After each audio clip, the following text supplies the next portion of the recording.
உங்கள் அனைவருடைய எண்ணங்களும் என்னாலும் நிறைவேறி நீங்கள் ஆனந்தமாக இந்த பூவுலகில் வாழ வேண்டும் என்று சொல்லி உங்களுக்காக பிரார்த்தனை செய்து கொள்கிறேன்.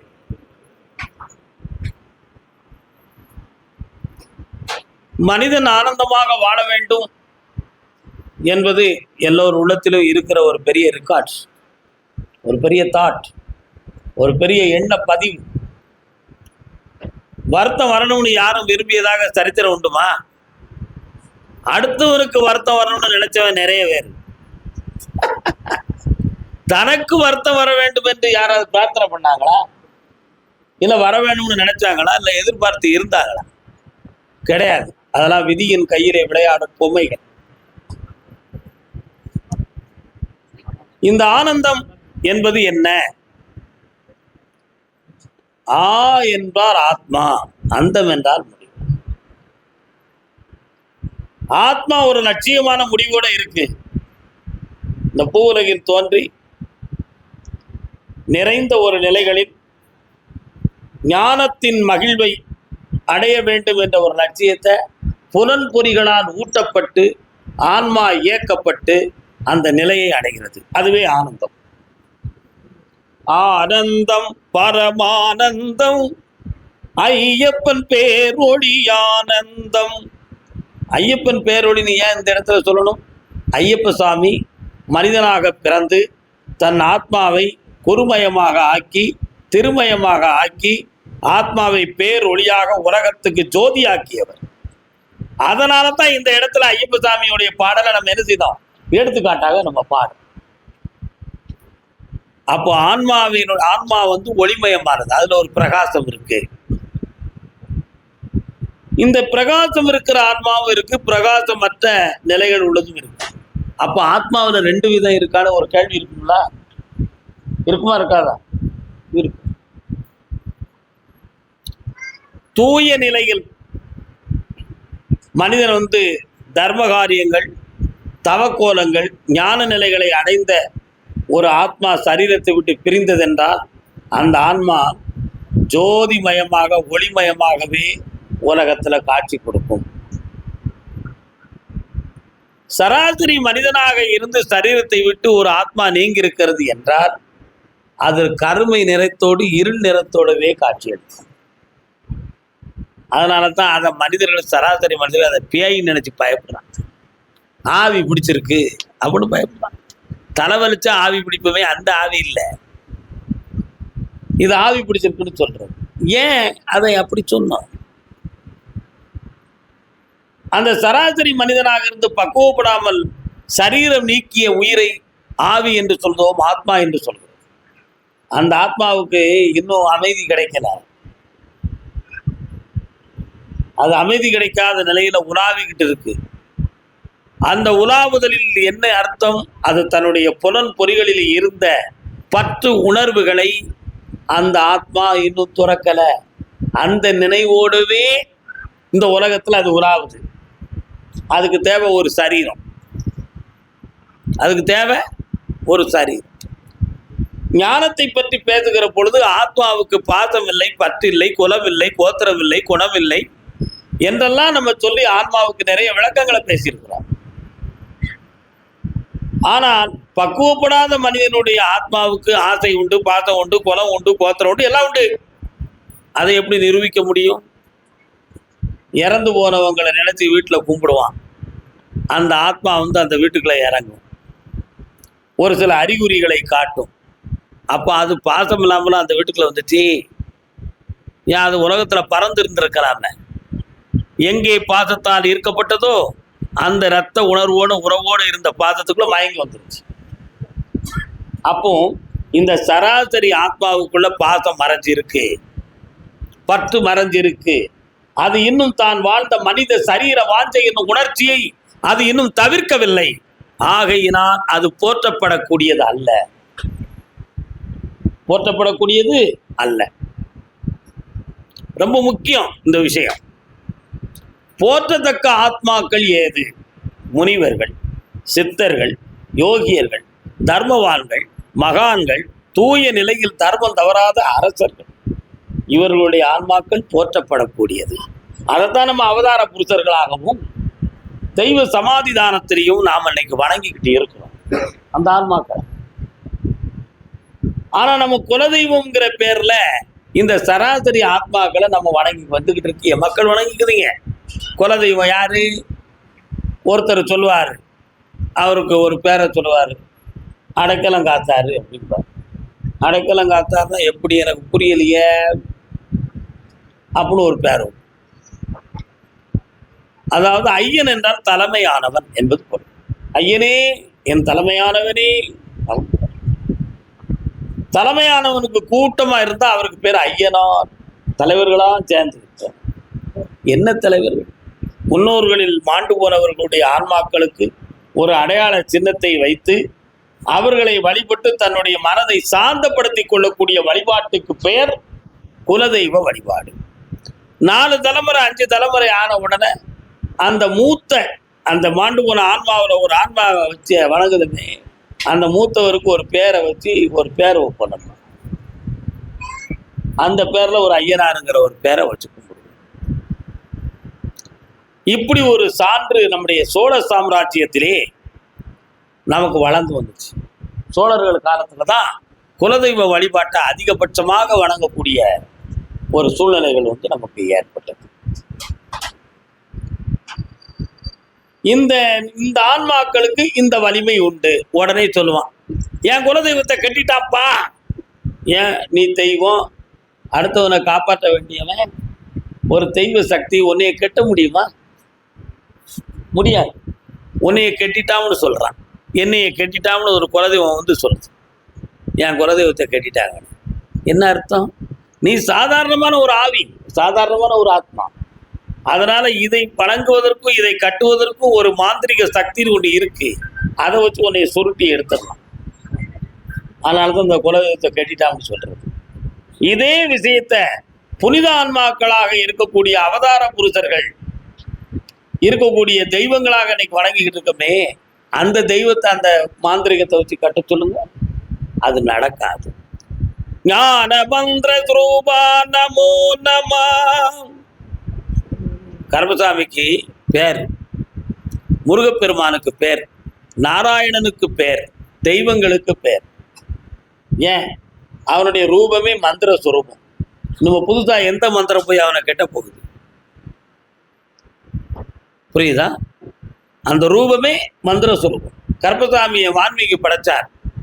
நாராயணனுடைய நாம விஞ்சையை எடுத்து சிவனுடைய திருநாமத்தை உணர்த்தி நாராயணனையே அவதாரம் எடுக்க வர வைத்து ஸ்ரீராமனுக்கு ஒரு குழந்தை போல நீ காட்சி அளித்து பிறக்க வேண்டும் என்று சொல்லி தர்ப்பை புல்லிலே ஒரு குழந்தையை சிருஷ்டித்தான். அப்போ மாந்திரிக சக்தியாலவே, ஞான மந்திரத்தினுடைய திருநாமத்தின் சக்தியாலவே உதித்தவன். அந்த மந்திரம் யாரையும் கருப்பசாமி என்ன செய்யாது? ஒன்றும் செய்ய முடியாது. ஆனா ஒரு சிலர் கருப்பசாமியை கட்டிட்டாங்கன்னு சொல்றாங்களே, அது எப்படிங்கிற ஒரு எண்ணம் உங்க உள்ளத்துல தோன்றும் இல்லையா?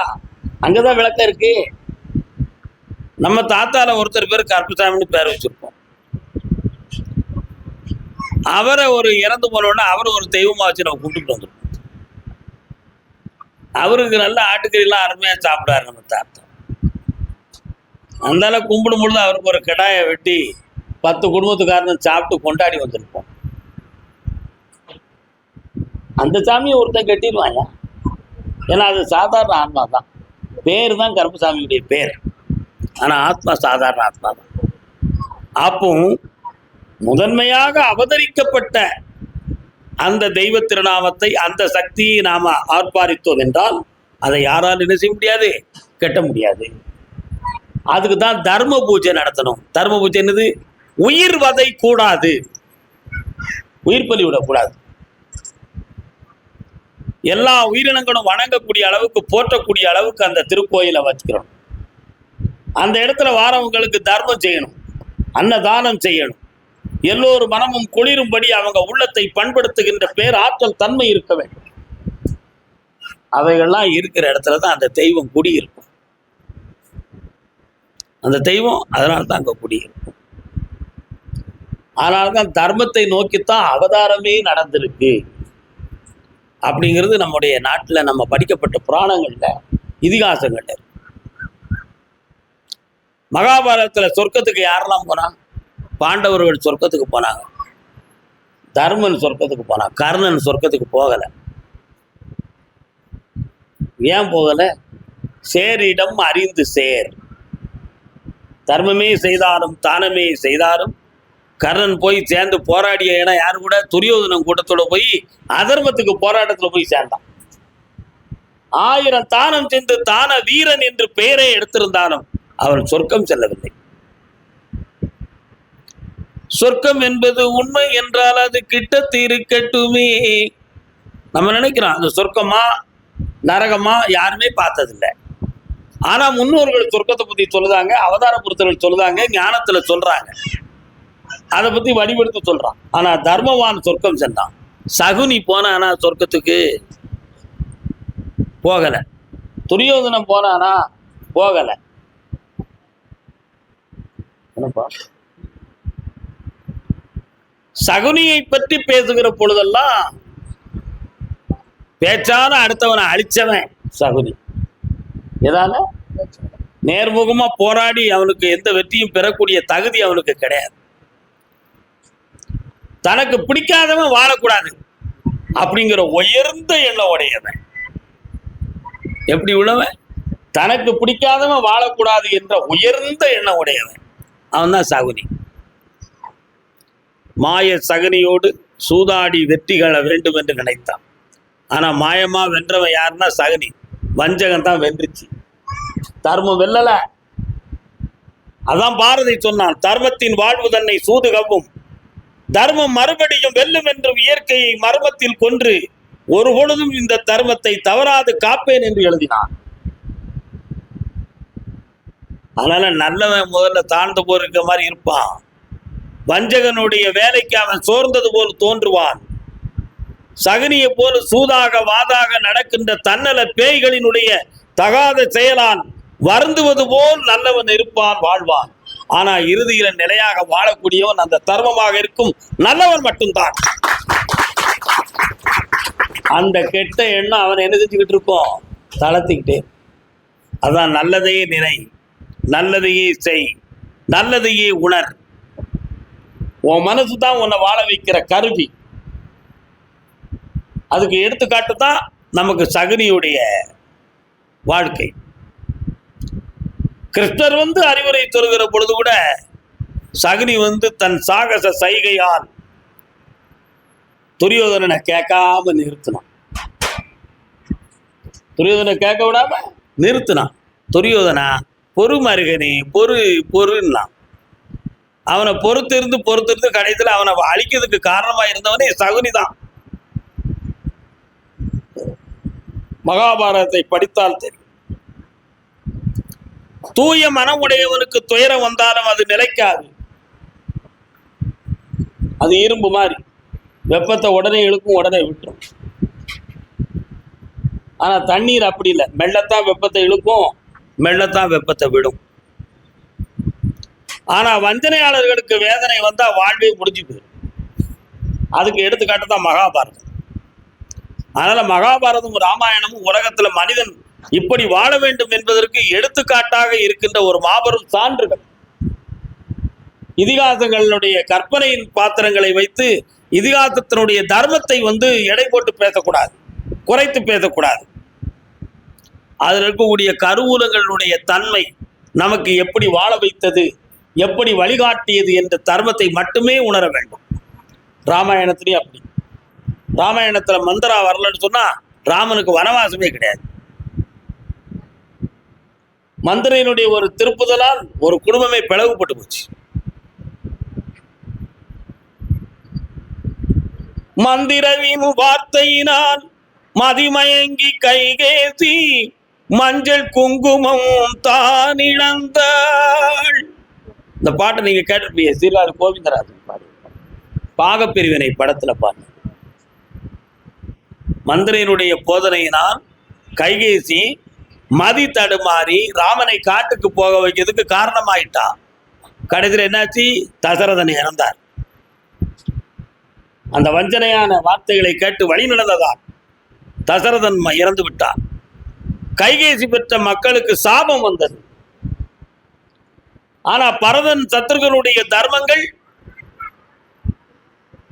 அவங்கள இந்த உலகத்துல தர்மவான்கள் என்று நிலைநாட்டி, ஒரு தாயின் குற்றம் பிள்ளையை சேரும் என்பதற்கு ஒரு எடுத்துக்காட்டு இருந்துச்சு. பிள்ளையின் நன்னடத்தையினால் அந்த குற்றம் சாராது என்பதற்கு வாழ்வாங்கு வாழ்ந்து காட்டிய கதாபாத்திரம் பரதன் சத்ருகன். அது ராமாயணத்தினுடைய ஒரு முதல் பகுதி, அருமையான ஒரு பகுதி. இந்த சூழ்நிலைகள்ல மந்திரையினுடைய போதனை கடைசியில் யாரெல்லாம், கோசலா கணவனை இழந்தாள், சுமித்ரா இழந்தாள், கைகேசி தானும் இழந்தாள். பிள்ளைகள்லாம் வனவாசம் வந்து அயோத்தி மாநகரம் 14 ஆண்டுகள் இருளில் மூழ்கியது. ஒரு சூழ்ச்சியினால, ஒரே ஒரு வஞ்சனையான, ஒரே ஒரு சகுனி போன்ற ஒரு வார்த்தையான. அதனால்தான் வார்த்தைகளை யாரும் பேசும் பொழுது இது தகும் இது தகாதுன்னு நினைத்து பேசணும். இந்த வார்த்தை யார்கிட்ட போய் சேருதோ அதுல என்ன பாதிப்பு வருங்கிறத உணர்ந்து பேசணும். வார்த்தை வாளினும் கூர்மையானது, வாழ் உடலைத்தான் பாதிக்கும். ஆனா வார்த்தை உள்ளத்தை பாதிக்கும். உள்ளம் பாதித்து விட்டால் உலகமே இருந்தது போல ஆகும். அதனால்தான் எந்த வார்த்தைக்கும் ஒரு சக்தி இருக்கு. தீய வார்த்தைக்கும் இருக்கு, நல்ல வார்த்தைக்கும் இருக்கு. யாரை, யாரிடம், எப்பொழுது, என்னென்று, எதற்காக நாம் பேச வேண்டும் என்ற ஒரு தத்துவத்தை, மனப்பக்குவத்தை மனிதன் பெறாமல் வார்த்தைகள் பேசக்கூடாது என்பதற்கு எடுத்துக்காட்டாகத்தான் சகுனி, மந்திரை போன்றவர்களை இதிகாசங்கள் நமக்கு எடுத்துக்காட்டாக காட்டியிருக்கிறது. ஆனால் வார்த்தை எங்கிருந்து வரும்? உள்ளத்தில் உள்ளது உதட்டில் வரும். உள்ளத்தில் உள்ளதுதான் உதட்டில் வரும். உள்ளம் ஒன்று உதடு ஒன்று இருந்தால் அவனை மனிதன் என்று கொள்வதில்லை. அவன் கபடன், அவன் தான் வஞ்சகன். உள்ளத்தில் ஒன்று வெளியில் ஒன்று வச்சிருக்கவன் பேர் கபடன், அவன் வஞ்சகன். அவனால் தன்னாலையும் வாழ முடியாது, பிரத்தியாரையும் வாழ வைக்க முடியாது. முடியுமா? முடியாது. அப்போ அவன் திருந்தணும். அதுக்கு தான் இந்த இதிகாசங்கள், இந்த அற்புதமான நூல்கள், இந்த அவதார புருஷர்களுடைய வாழ்க்கையின் சரித்திரங்கள், இவைகள்லாம் நமக்கு தோன்றுவதற்கு காரணம். அப்போ உள்ளத்தில் உள்ளது உதட்டில் வருதுன்னா உள்ளத்தை தூய்மைப்படுத்து, மனதை மாற்றத்த நிலையில் வை, உன் மனதை நேர்வழி பாதைக்கு கொண்டு போ. ஒவ்வொரு பொழுதும் ஒரு மனம் ஆசைப்படுகிற பொழுது இது சரி தவறு என்று உணர்ந்து கொள். அந்த உணர்ந்து தீர்மானம் பண்ணிய பிறகு வார்த்தையை விடு, நடைமுறையாக்கு, தெளிவாக நடந்து கொள் என்பதற்குத்தான் நம்ம உள்ள தூய்மை வேண்டும், தூய மனசு வேண்டும், மாசில்லாத மனம் வேண்டும். நம்ம கோயிலுடைய தத்துவமே என்னது? மாசிலா மனமே ஈசன் கோயில் என்பது தத்துவம். எல்லோரும் மனதையும் உணர்வோம், எல்லோரும் அறிவோம், எல்லோரும் சிறந்திருப்போம், நன்றாக உயர்வாக வாழ்வோம் என்று சொல்லி வாழ்த்துகிறோம். வணக்கம்.